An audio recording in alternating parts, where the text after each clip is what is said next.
गणेशाय नमः। हरि ओम। मुखं करोति वाचालं पंगो लंघयते गिरिं यत्कृपातमहं वन्दे परमानन्दं माधवं वसुदेवं सुतं देवं कंसचारुणमर्दनं देवकी परमानन्दं कृष्णं वन्दे जगद्गुरु। कृष्णाय वासुदेवाय हरिये परमात्मने प्रणतकलेशनाशाय गोविंदाय नमो नमः।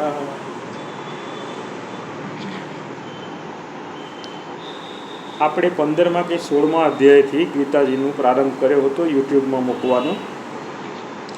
હવે આ પ્રથમ અધ્યાયથી આરંભ થાય છે. સર્વે ભક્તજનો એની નોંધ લે. આગળના બાકી અધ્યાયો ફરી પાછો મૂકી રહ્યો છું. શ્રી કૃષ્ણમ શરણમ મમ.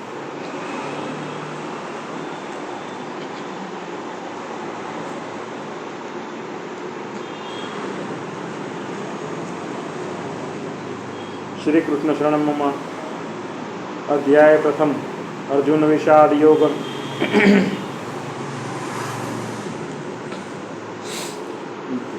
धृतराष्ट्र उवाच धर्मक्षेत्रे कुरुक्षेत्रे समवेतायुत्सवः मामकाः पांडवश्रेव किम कुर्वत संजय. धृतराष्ट्र बोल्या, हे संजय, कुरुक्षेत्रनी धर्मभूमिમાં યુદ્ધ કરવાની ઈચ્છાથી એકઠા થયેલા મારા અને પાંડુના પુત્રોએ શું કર્યું? સંજય વાચ. સંજય બોલ્યા, તે વખતે પાંડવોની સેનાને વ્યૂહમાં ગોઠવાયેલી જોઈને રાજા દુર્યોધન દ્રોણાચાર્ય પાસે જઈને આ વચન બોલ્યો, હે આચાર્ય, આપના બુદ્ધિમાન શિષ્ય દ્રુપદના પુત્રે વ્યૂહરચનામાં ગોઠવેલી પાંડવોની આ મોટી સેના તમે જુઓ.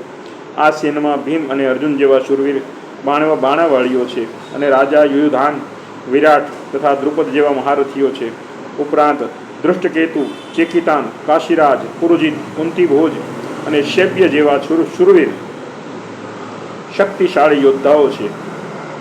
વળી પરાક્રમી યુધામન્યુ, શૂરવીર ઉત્તમૌજા, સુભદ્રાનો પુત્ર અને દ્રૌપદીના પુત્રો એ બધા જ મહારથીઓ છે. હે દ્વિજ શ્રેષ્ઠ, હવે આપના જે શ્રેષ્ઠ યોદ્ધાઓ છે તેઓને તમે જાણી લો. મારી સેનામાં જે નાયકો છે તેમના નામ તમારી જાણ માટે કહું છું. આપ તથા ભીષ્મ પિતામહ, કર્ણ, કૃપાચાર્ય, અશ્વત્થામા, વિકર્ણ, સોમદત્તનો પુત્ર ભૂરિશ્રવા,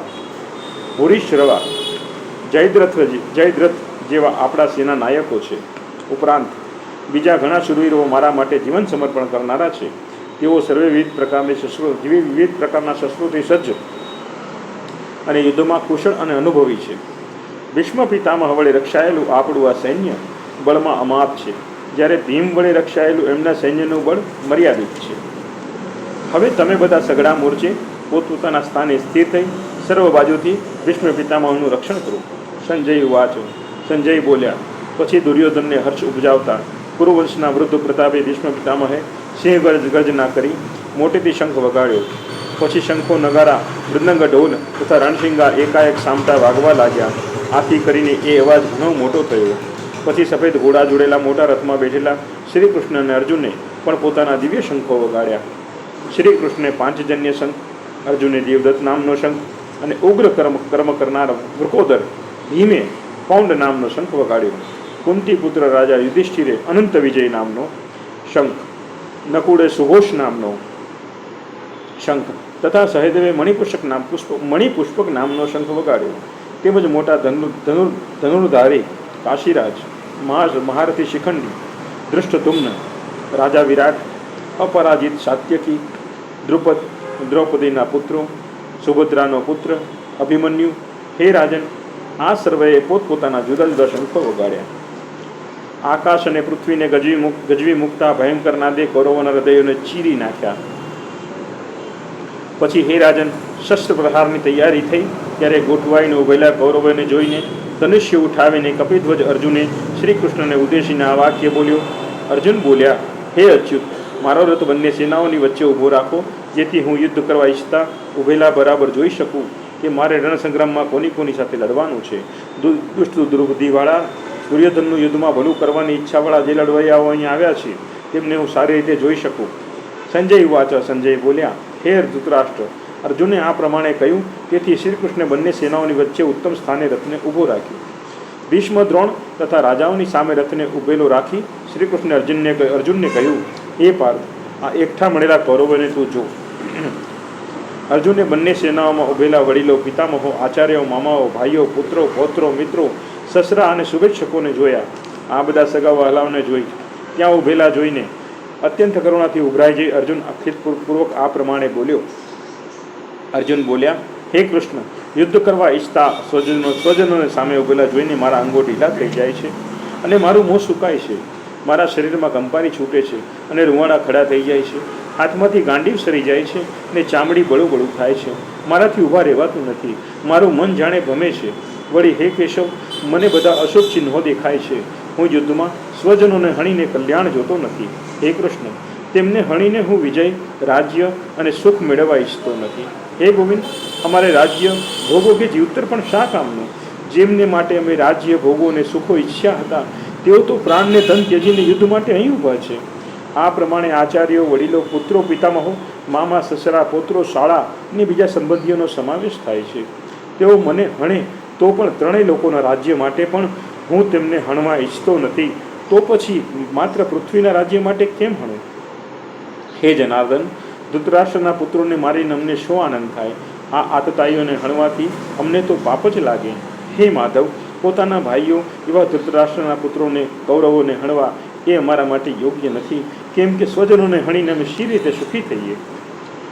જો કે લોભથી નાશ પામેલા જ્ઞાનવાળા કૌરવો કુળના નાશથી થતા દોષને, મિત્રદોહના પાપને જોતા નથી, પરંતુ કુળના નાશથી થતા દોષને અમે સ્પષ્ટ જોઈ શકીએ છીએ. તો પછી આવા પાપમાંથી બચવા માટે અમારે કેમ વિચારવું નહીં?